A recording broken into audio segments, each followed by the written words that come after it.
Hola, bueno, vamos a probar un nuevo sistema de grabación de clase, ya que parece que vamos a estar, conectados a la distancia durante más tiempo del que creíamos en un principio.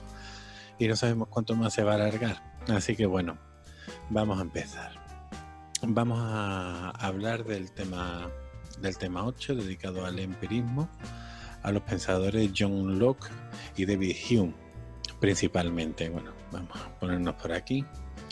Ya vimos en el tema 7, el tema que, hemos terminado por un podcast maravilloso que os grabé llamado Filosofía en el Yermo, en el que hablaba con una voz de locutor nocturno y pronunciaba Descartes con muchas eses. Bueno, pues si tenéis alguna duda, por favor preguntármela, podéis mandarme algún vídeo por el Classroom o podéis simplemente escribírmela y yo intentaré responder lo mejor posible y con los medios con los que contamos. Bueno, vamos a empezar. Este es un primer acercamiento. Vamos a hacer varias clases para que yo no esté aquí más de una hora grabando. Y además, si os dais cuenta que el tema se resume en una hora y si esto lo multiplicamos por todos los temas que hay en el curso, os dais cuenta que que con 20 horas hay de sobra. Entonces mi papel sería casi inútil. Por lo tanto, vamos a mantener en secreto ese pequeño dato. El caso, vamos a empezar ya con lo que nos interesa. Como decíamos, en el tema anterior, por lo menos sí pudimos hablar en clase cómo Descartes funda un movimiento que es el idealismo o racionalismo, en el que la razón es mi fuente de conocimiento de la realidad, es mi forma de acercarme a ella. Y luego a través de las ideas, por eso ese movimiento también se llama idealismo. Bueno, que las ideas son simplemente todo tipo de contenido mental que tiene una idea, que tiene una imagen, Así que una idea puede ser lo que entendemos ahora por idea, nada tiene que ver ya con el concepto platónico. Ya una idea puede ser una moto, una bicicleta, un geranio o una mezcla de cosas que yo conozca, como puede ser estas ideas adventicias. Estas ideas adventicias como una sirena, que es una mujer, y un pez, o un unicornio, o cualquier otra idea. El caso es que todo lo que yo voy a conocer va a ser a través de ideas, a través de la razón, y van a llegar unos pensadores, prácticamente no van a ser contemporáneos, pero sí moviéndose por una misma época, como son los pensadores empiristas, ¿vale? Bueno, como ya muy bien empieza el tema, el empirismo supone una reacción contra el racionalismo. Es decir, van a entender que mi forma de conocer la realidad no va a ser a través de la razón, como pensaba Descartes, sino que va a ser a través de la experiencia sensible, la experiencia, los datos que me aportan mis sentidos. Estos son ventanas que me conectan directamente con la realidad. Así que lo que yo vea va a ser el mundo, no va a ser la idea que yo me hago de mundo. Todos vamos a compartir esa misma idea. Está claro que el empirismo, aunque ahora surja como una forma, un movimiento con carácter propio, pero Aristóteles ya pensaba así. Aristóteles dijo que nada entrará en mi cabeza que no haya pasado antes por mi sentido. Eso es empirismo puro y duro. Si bien en el caso de Sócrates lo planteaba como una crítica constructiva al sistema de Platón, al sistema de su maestro, al sistema anterior al suyo, ahora va a ocurrir exactamente lo mismo. Simplemente nos vamos a trasladar unos 2000 años en la historia. Así que el empirismo surge como crítica al racionalismo, en tanto en cuanto la forma en la que yo me relaciono con el mundo y conmigo mismo, con la realidad en sí. Para el racionalismo mediante la razón, para el empirismo es mediante la empiria, la experiencia, y la experiencia me la da mi sentido, los datos sensibles. Bueno, como he dicho, el contexto es prácticamente en el tiempo es similar.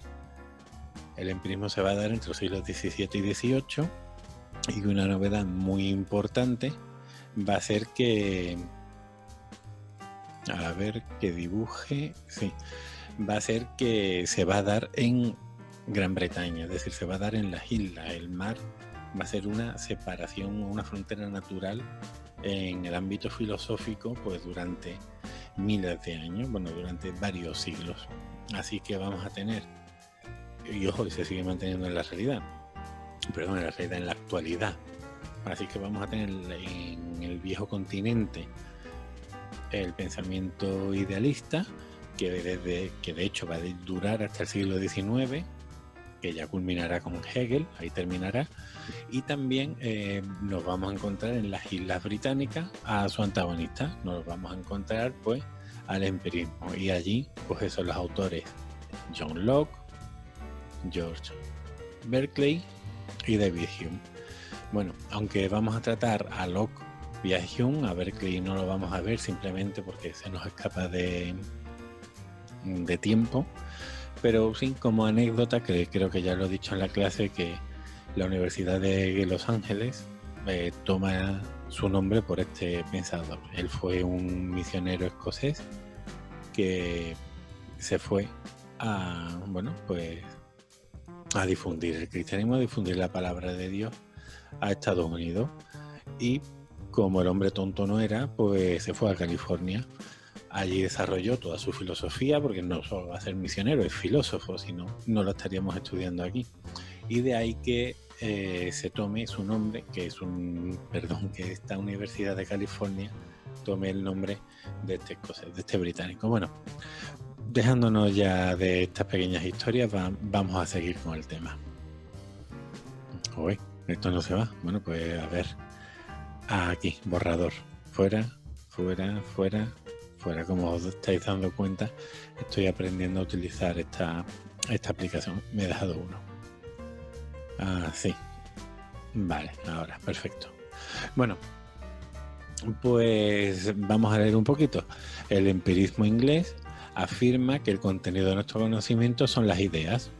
En este planteamiento se identifica con el racionalismo, es decir, tanto unos como otros van a entender que el producto de mi pensamiento son ideas. La diferencia es el carácter y la naturaleza que dan estas dos escuelas al mismo concepto, al concepto de idea. Para ellos es lo mismo, representación en mi cabeza. Bueno, vamos a seguir.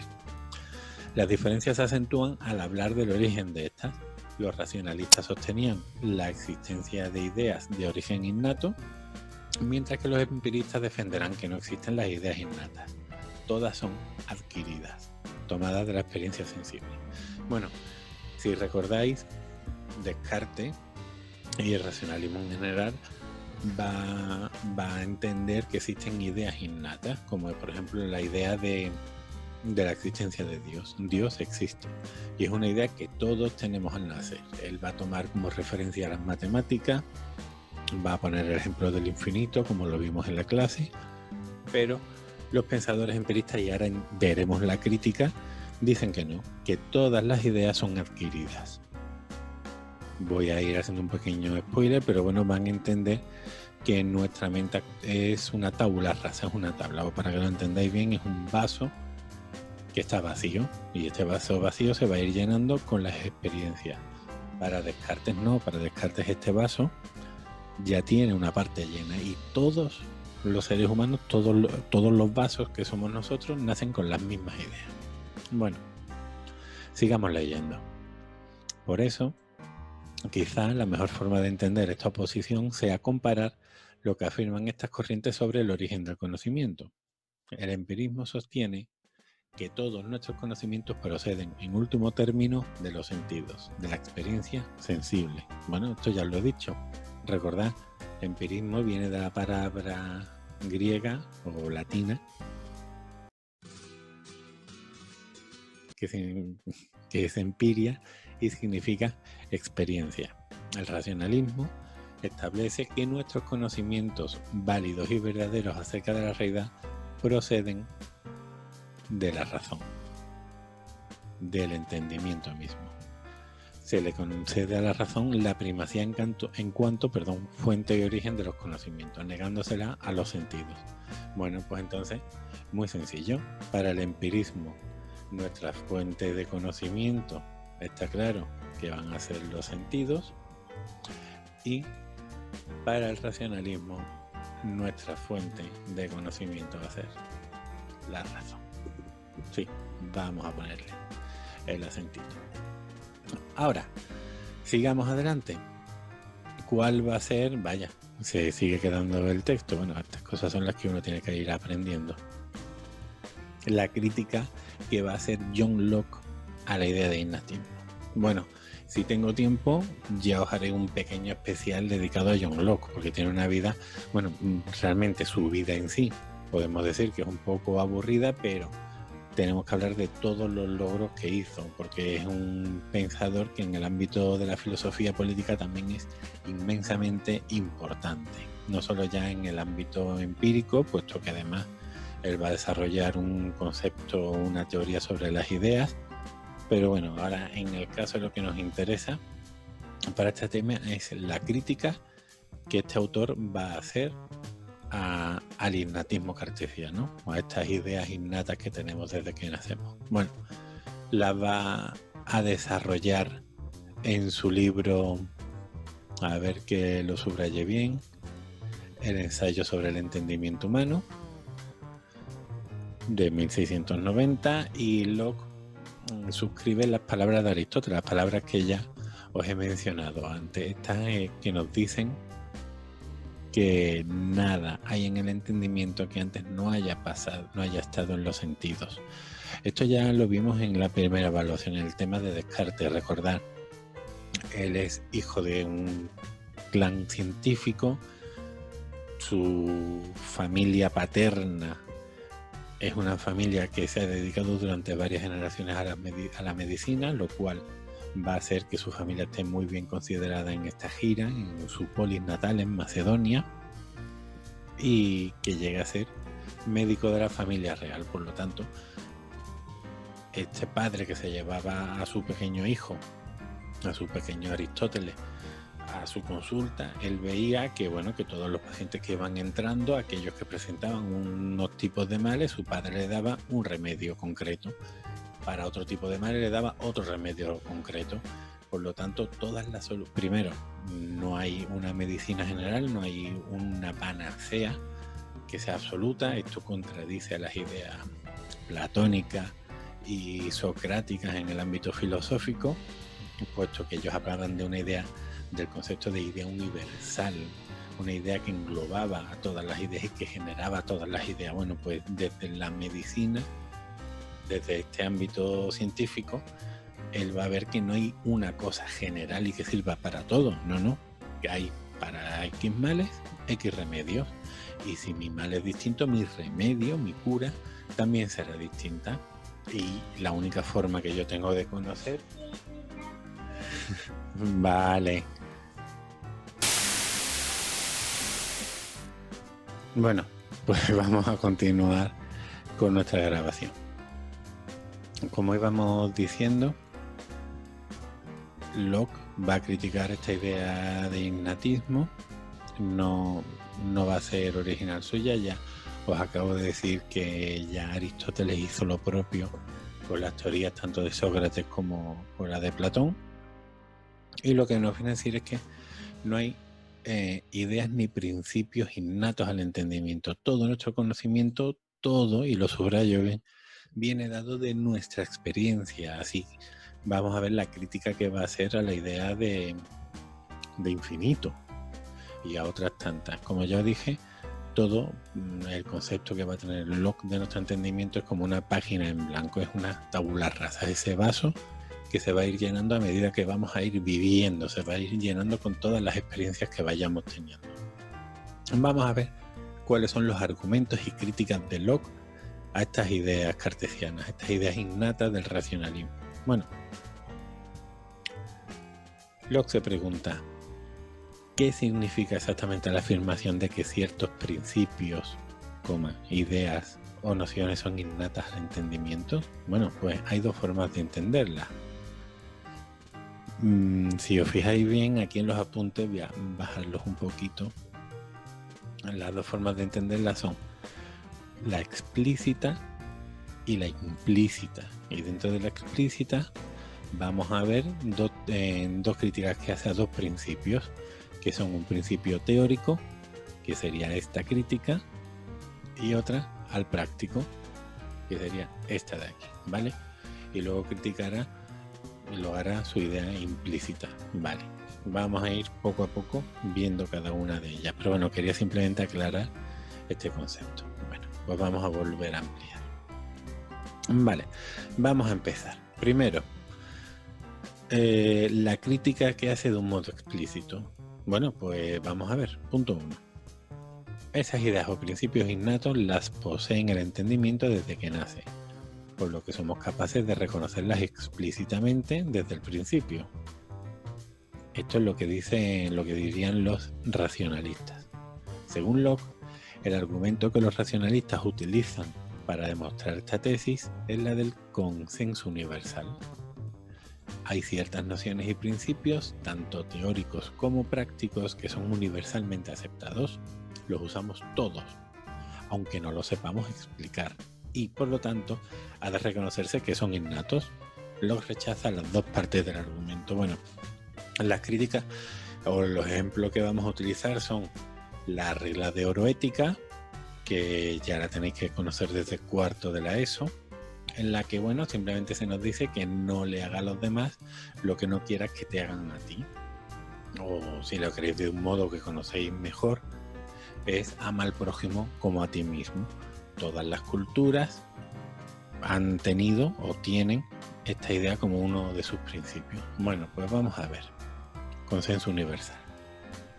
Dice Locke que no existe este supuesto consenso universal. Los niños tienen mente y no formulan ni entienden tales principios, y lo mismo cabe decir de los salvajes.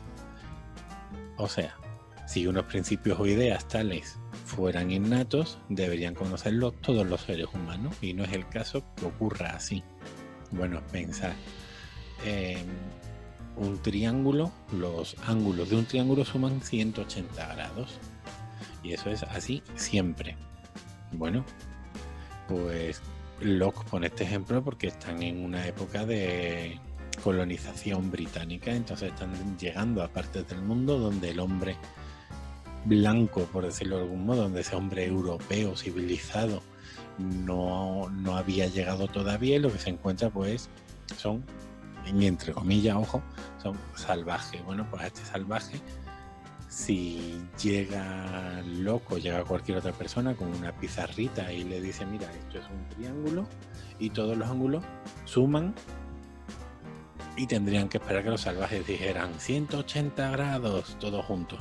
Bueno, pues según el empirismo no, y a un niño tampoco. No tenéis que ir a la Mesonesia, una isla perdida de la Mesonesia, para descubrir eso, sobre todo porque ya ha pasado el tiempo. Pero bueno, si a un niño de 2 años tú le preguntas eso, no lo tiene por qué saber.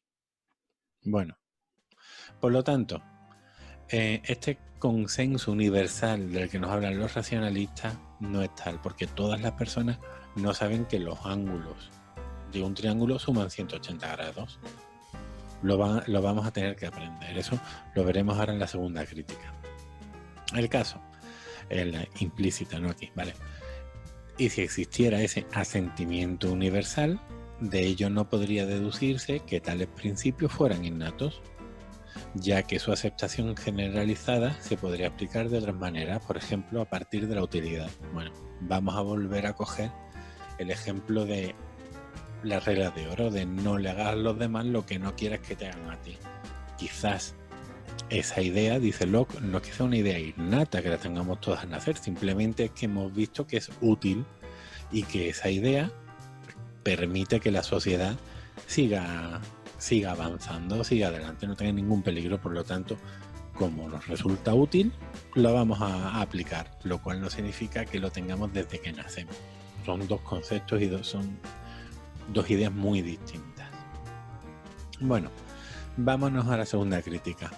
Estas ideas o principios innatos los posee el entendimiento humano implícitamente, es decir, de un modo virtual.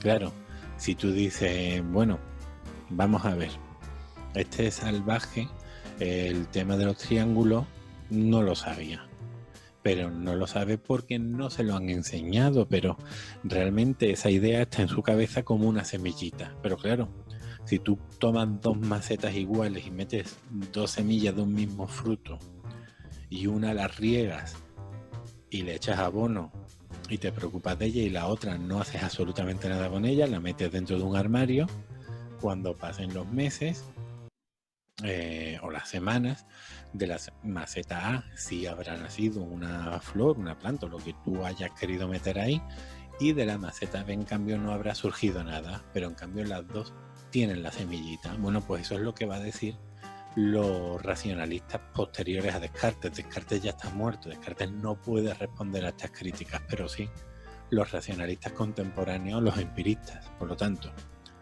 la situación ahora mismo está así. Los empiristas están diciendo que las ideas innatas no existen, pueden venir de un principio de utilidad, pero los racionalistas ahora responden no. Lo que pasa es que todas las personas tienen esas ideas en la cabeza, pero si tú no riegas esas ideas, es decir, no las promueves, no haces unas enseñanzas, la gente jamás va a poder desarrollarlas, no va a poder florecer esa semillita.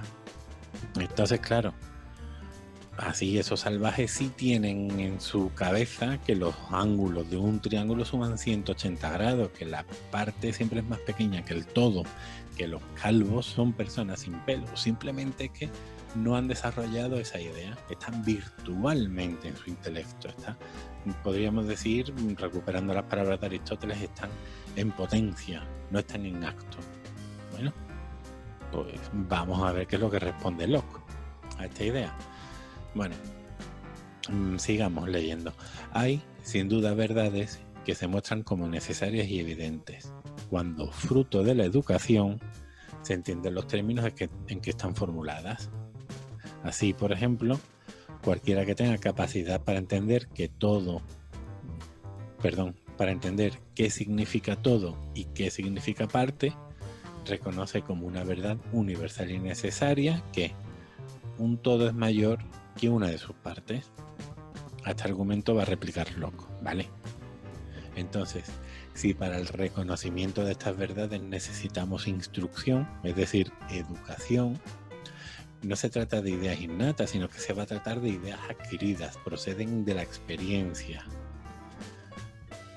Y si tales verdades, ahora lo explico todo, si tales verdades que surgen del desarrollo de mi capacidad de pensar se consideran innatas, entonces habría que admitir que todos nuestros conocimientos son innatos, puesto que todo lo que conozco lo adquiero fruto de mi capacidad de pensar, lo cual es absurdo.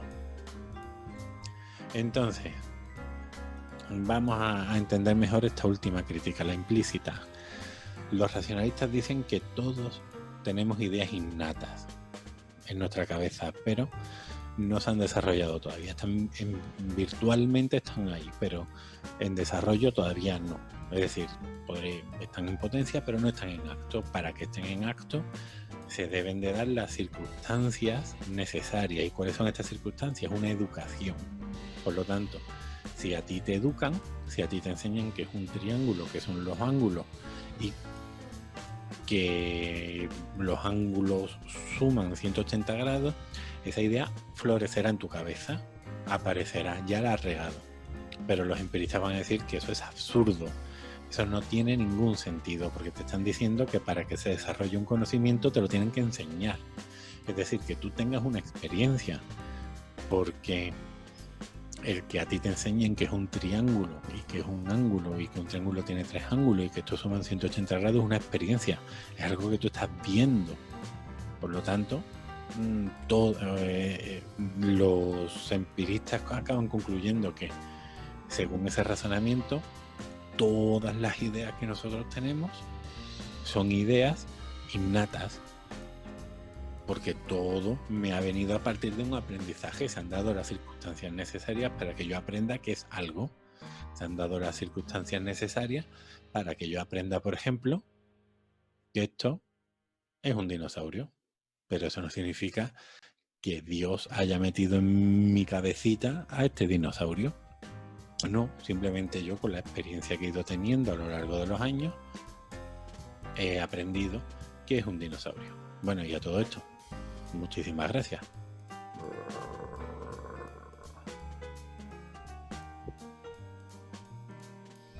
perdón, la salida es por otro sitio.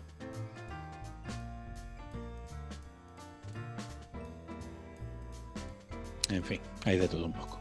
Bueno, pues concluyamos este apartado. El innatismo es pues una hipótesis superflua y carente de fundamento, ya que el origen de todos los conocimientos supuestamente innatos puede explicarse adecuadamente recurriendo a la experiencia. En el siguiente punto vamos a conocer el pensamiento de David Hume, que el tío parece el rey de copa. Al menos en esta foto estaba entradito, parece también el Pali. Ya tendré que buscar fotos del Pali para saber de quién hablo, que bueno, le faltan las gafas. En fin, bueno, pues nada, esta ha sido una primera grabación. También habéis conocido un poco a mi hijo, que ha aparecido por ahí en un momento determinado. Y ya está, continuaremos con las grabaciones. Bueno, pues nada, vamos a ir parando ya. Os agradezco que hayáis estado aquí.